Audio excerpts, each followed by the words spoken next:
tanggal 17 Desember, hari ke-352. Bacaan 2 Petrus pasal 1-3. Racun di bangku gereja. Garis besar. Surat kedua Petrus memperingatkan guru-guru bidat yang membuat terobosan di gereja dengan mengajarkan doktrin palsu dan mempraktikkan immoralitas. Untuk menyanggah penjajah racun ini, Petrus menegaskan kebenaran pengajaran Alkitab. Mereka yang bertumbuh dalam pengetahuan dan kasih mereka kepada Tuhan tidak akan jatuh ke dalam kesalahan doktrinal. Tetapi celakalah bagi mereka yang mencoba memperkenalkan cara-cara merusak seperti itu. Hukuman mereka akan cepat dan berat, seperti halnya Sodom dan Gomora. Apa tanggung jawab orang Kristen dalam menghadapi bahaya semacam itu? Berjaga-jaga. Lihat pasal 3 ayat 17. Renungan harian. Bagaimana kemampuan matematis Anda? Jika M ketiga dari 3M berikut ini, membaca, menulis, dan menghitung, telah menjadi sedikit berdebu karena kurang digunakan, maka 2 Petrus pasal 1 akan memberi Anda kesempatan untuk membersihkannya. Dalam pasal 1, Anda akan belajar tentang penambahan dan pengurangan dari sudut pandang spiritual. Dalam pasal 1, Petrus mengingatkan Anda bahwa kehidupan Kristen sebagian besar adalah masalah penambahan. Ayat 5-7 menyebutkan 7 karakteristik yang Allah ingin Anda tambahkan ke dalam hidup Anda. Dibangun di atas dasar iman Anda kepada Yesus Kristus. Mengapa? Karena pertumbuhan dalam kasih karunia adalah cara yang paling pasti untuk menghindari kesalahan dan bersiap untuk kedatangan Tuhan. Tetapi kehidupan Kristen bukan hanya suatu penambahan saja. Petrus juga mengingatkan Anda bahwa pengurangan juga terlibat, khususnya pengurangan dosa. Mereka telah dibersihkan dari dosa lama mereka. Lihat pasal 1 ayat 9. Tidak cukup hanya meminta karakter ilahi seperti orang yang berdoa, "Tuhan, beri saya kesabaran dan berikan kepada saya sekarang." Sebaliknya, itu menuntut latihan sehari-hari dalam kehidupan Kristen Anda. Pilihlah kebajikan dari daftar Petrus dan tambahkan satu kegiatan ke daftar harus dilakukan Anda hari ini yang akan membantu Anda untuk mengembangkan sifat seperti Kristus itu.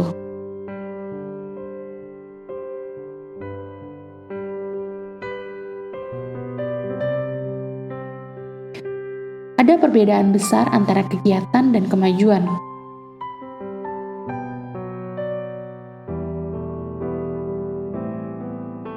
Pendalaman.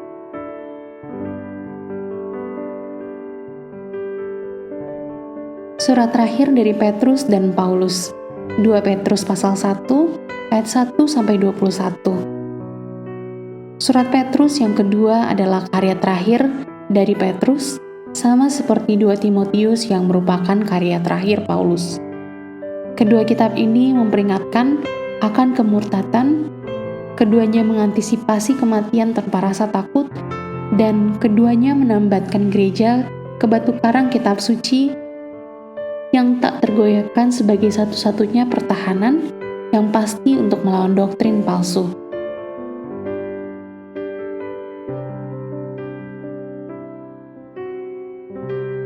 Amin. Tuhan Yesus memberkati.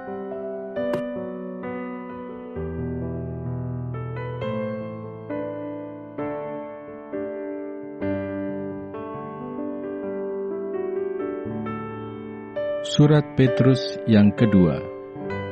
2 Petrus pasal 1. Salam. Dari Simon Petrus, hamba dan rasul Yesus Kristus, kepada mereka yang bersama-sama dengan kami memperoleh iman oleh karena keadilan Allah dan Juru Selamat kita, Yesus Kristus.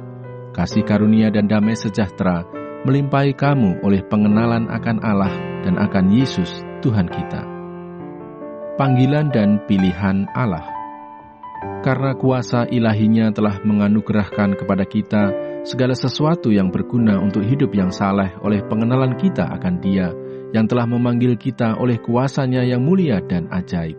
Dengan jalan itu, Ia telah menganugerahkan kepada kita janji-janji yang berharga dan yang sangat besar, supaya olehnya kamu boleh mengambil bagian dalam kodrat ilahi dan luput dari hawa nafsu duniawi yang membinasakan dunia. Justru karena itu kamu harus dengan sungguh-sungguh berusaha untuk menambahkan kepada imanmu kebajikan, dan kepada kebajikan pengetahuan, dan kepada pengetahuan penguasaan diri, kepada penguasaan diri ketekunan, dan kepada ketekunan kesalehan, dan kepada kesalehan kasih akan saudara-saudara, dan kepada kasih akan saudara-saudara kasih akan semua orang. Sebab apabila semuanya itu ada padamu dengan berlimpah-limpah, kamu akan dibuatnya menjadi giat dan berhasil dalam pengenalanmu akan Yesus Kristus, Tuhan kita. Tetapi barang siapa tidak memiliki semuanya itu, ia menjadi buta dan picik, karena ia lupa bahwa dosa-dosanya yang dahulu telah dihapuskan. Karena itu, saudara-saudaraku, berusahalah sungguh-sungguh, supaya panggilan dan pilihanmu makin teguh. Sebab jikalau kamu melakukannya, kamu tidak akan pernah tersandung. Dengan demikian, kepada kamu akan dikaruniakan hak penuh untuk memasuki kerajaan kekal, yaitu kerajaan Tuhan dan Juru Selamat kita, Yesus Kristus. Karena itu aku senantiasa bermaksud mengingatkan kamu akan semuanya itu, sekalipun kamu telah mengetahuinya dan telah teguh dalam kebenaran yang telah kamu terima. Aku menganggap sebagai kewajibanku untuk tetap mengingatkan kamu akan semuanya itu selama aku belum menanggalkan kemah tubuhku ini. Sebab aku tahu bahwa aku akan segera menanggalkan kemah tubuhku ini sebagaimana yang telah diberitahukan kepadaku oleh Yesus Kristus, Tuhan kita. Tetapi aku akan berusaha supaya juga sesudah kepergianku itu, kamu selalu mengingat semuanya itu. Nubuat tentang kemuliaan Kristus telah digenapi. Sebab kami tidak mengikuti dongeng-dongeng isapan jempol manusia ketika kami memberitahukan kepadamu kuasa dan kedatangan Tuhan kita Yesus Kristus sebagai Raja, tetapi kami adalah saksi mata dari kebesarannya. Kami menyaksikan bagaimana Ia menerima kehormatan dan kemuliaan dari Allah Bapa ketika datang kepadanya suara dari Yang Maha Mulia, yang mengatakan, "Inilah anak yang kukasihi, kepadanyalah aku berkenan." Suara itu kami dengar datang dari sorga ketika kami bersama-sama dengan Dia di atas gunung yang kudus. Dengan demikian, kami makin diteguhkan oleh firman yang telah disampaikan oleh para nabi. Alangkah baiknya kalau kamu memperhatikannya sama seperti memperhatikan pelita yang bercahaya di tempat yang gelap sampai fajar menyingsing dan bintang timur terbit bersinar di dalam hatimu. Yang terutama harus kamu ketahui ialah bahwa nubuat-nubuat dalam kitab suci tidak boleh ditafsirkan menurut kehendak sendiri, sebab tidak pernah nubuat dihasilkan oleh kehendak manusia, tetapi oleh dorongan Roh Kudus orang-orang berbicara atas nama Allah. 2 Petrus pasal 2. Nabi-nabi dan guru-guru yang palsu. Sebagaimana nabi-nabi palsu dahulu tampil di tengah-tengah umat Allah, demikian pula di antara kamu akan ada guru-guru palsu. Mereka akan memasukkan pengajaran-pengajaran sesat yang membinasakan, bahkan mereka akan menyangkal penguasa yang telah menebus mereka, dan dengan jalan demikian segera mendatangkan kebinasaan atas diri mereka. Banyak orang akan mengikuti cara hidup mereka yang dikuasai hawa nafsu, dan karena mereka, jalan kebenaran akan dihujat.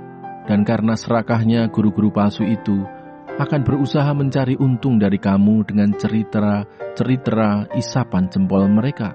Tetapi untuk perbuatan mereka itu, hukuman telah lama tersedia, dan kebinasaan tidak akan tertunda.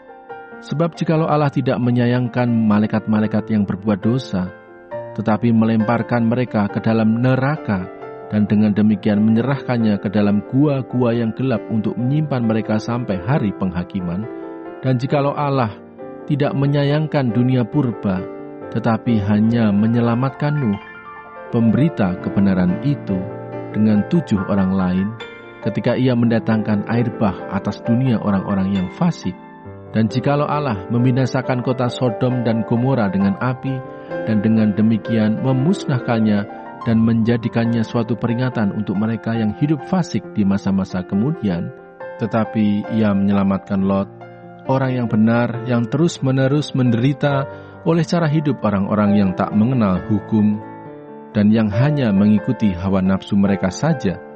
Sebab orang benar ini tinggal di tengah-tengah mereka dan setiap hari melihat dan mendengar perbuatan-perbuatan mereka yang jahat itu, sehingga jiwanya yang benar itu tersiksa. Maka nyata bahwa Tuhan tahu menyelamatkan orang-orang saleh dari pencobaan dan tahu menyimpan orang-orang jahat untuk disiksa pada hari penghakiman, terutama mereka yang menuruti hawa nafsunya karena ingin mencemparkan diri dan yang menghina pemerintahan Allah. Mereka begitu berani dan angkuh, sehingga tidak segan-segan menghujat kemuliaan. Padahal malaikat-malaikat sendiri yang sekalipun lebih kuat dan lebih berkuasa daripada mereka, tidak memakai kata-kata hujat, kalau malaikat-malaikat menuntut hukuman atas mereka di hadapan Allah. Tetapi mereka itu sama dengan hewan yang tidak berakal, sama dengan binatang yang hanya dilahirkan untuk ditangkap dan dimusnahkan. Mereka menghujat apa yang tidak mereka ketahui, sehingga oleh perbuatan mereka yang jahat, mereka sendiri akan binasa seperti binatang liar dan akan mengalami nasib yang buruk sebagai upah kejahatan mereka. Berfoya-foya pada siang hari mereka anggap kenikmatan. Mereka adalah kotoran dan noda yang mabuk dalam hawa nafsu mereka kalau mereka duduk makan minum bersama-sama dengan kamu. Mata mereka penuh nafsu jinah dan mereka tidak pernah jemu berbuat dosa. Mereka memikat orang-orang yang lemah. Hati mereka telah terlatih dalam keserakahan. Mereka adalah orang-orang yang terkutuk. Oleh karena mereka telah meninggalkan jalan yang benar, maka tersesatlah mereka, lalu mengikuti jalan Bileam, anak Beor, yang suka menerima upah untuk perbuatan-perbuatan yang jahat.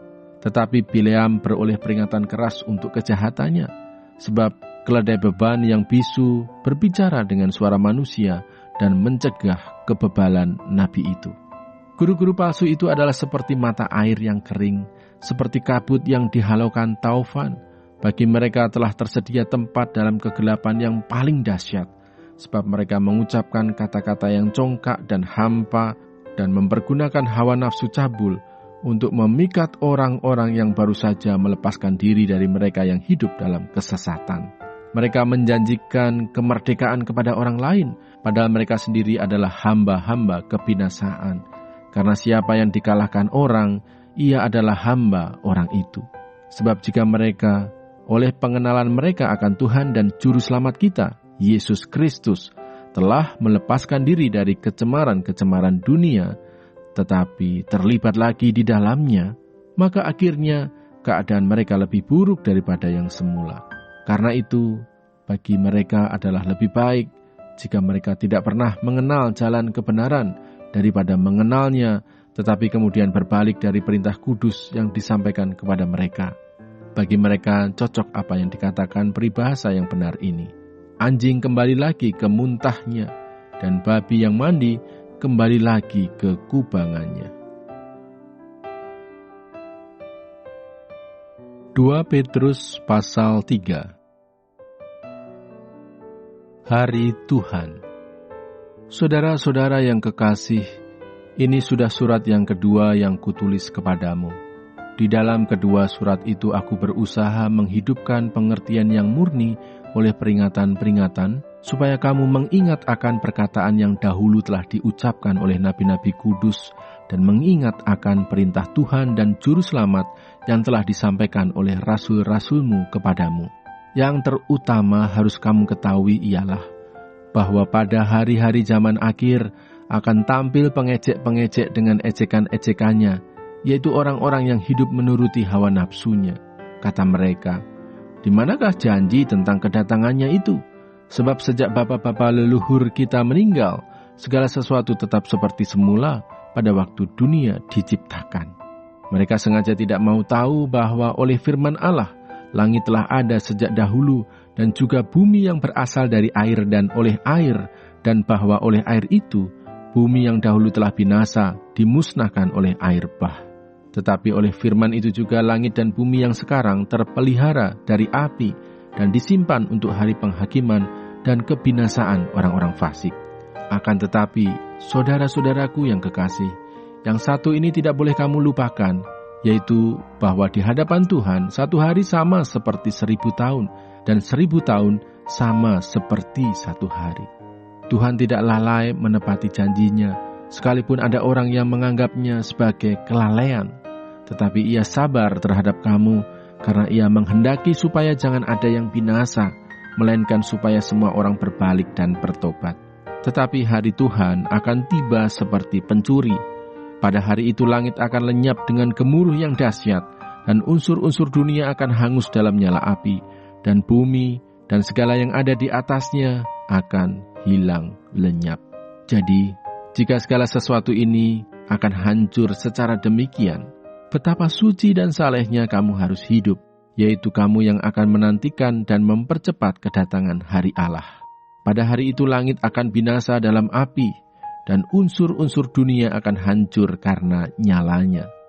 Tetapi sesuai dengan janjinya, kita menantikan langit yang baru dan bumi yang baru, di mana terdapat kebenaran. Sebab itu, saudara-saudaraku yang kekasih, sambil menantikan semuanya ini, kamu harus berusaha, supaya kamu kedapatan tak bercacat dan tak bernoda di hadapannya dalam perdamaian dengan Dia. Anggaplah kesabaran Tuhan kita sebagai kesempatan bagimu untuk beroleh selamat, seperti juga Paulus, saudara kita yang kekasih, telah menulis kepadamu menurut hikmat yang dikaruniakan kepadanya. Hal itu dibuatnya dalam semua suratnya apabila ia berbicara tentang perkara-perkara ini. Dalam surat-suratnya itu ada hal-hal yang sukar difahami, sehingga orang-orang yang tidak memahaminya dan yang tidak teguh imannya memutarbalikkannya menjadi kebinasaan mereka sendiri, sama seperti yang juga mereka buat dengan tulisan-tulisan yang lain. Penutup. Tetapi kamu, saudara-saudaraku yang kekasih, kamu telah mengetahui hal ini sebelumnya. Karena itu waspadalah, supaya kamu jangan terseret ke dalam kesesatan orang-orang yang tak mengenal hukum, dan jangan kehilangan peganganmu yang teguh. Tetapi bertumbuhlah dalam kasih karunia dan dalam pengenalan akan Tuhan dan Juru Selamat kita, Yesus Kristus. Baginya kemuliaan sekarang dan sampai selama-lamanya.